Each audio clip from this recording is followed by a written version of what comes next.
উনি হচ্ছে আওয়ামী লীগের ধ্বংসের মূল কারণ। ঠিক আছে, আওয়ামী লীগের ধ্বংসের মূল কারণ হচ্ছে ওবায়দুল কাদের সাহেব। ওনাকে নরসিংদীতে কিন্তু আমরা আসতে দেই নাই, কারণ উনি নরসিংদীর আওয়ামী লীগকে ধ্বংস করার জন্য একমাত্র আমরা ওনাকেই বলি যে উনি দায়ী। নরসিংদী আওয়ামী লীগ, নরসিংদী সদর আওয়ামী লীগকে 2 ভাগ করছে। 2 ভাগ করাতে একটা ছিল কামরুজ্জামাল কামরুলের অংশ, আরেকটা ছিল আমাদের এমপি সাহেবের অংশ। কিন্তু আমরা আমাদের নৌকা প্রতীককে আমরা 3বারে বিজয়ী করছি। কোন ষড়যন্ত্রে আমরা দিছি না যে হ্যাঁ নৌকাকে হারাবো।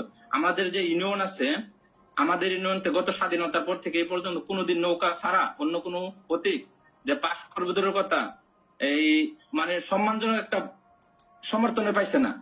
তো আমরাও সবচেয়ে বেশি লাঞ্ছিত হয়েছি। তো আপনি এখন বলতেছেন যে আওয়ামী লীগের সাংগঠনিক দুর্বলতা জেনে যাবে, বা এগুলি তো অনেক আগে জেনে গেছে। ঠিক আছে, যারা আমরা মুক্তিযোদ্ধার সপক্ষের লোক, সবসময় আওয়ামী লীগের নিঃস্বার্থভাবে কাজ করছে। আমরা কোনোদিন তো গত 17 বছর আমরা আওয়ামী লীগের থেকে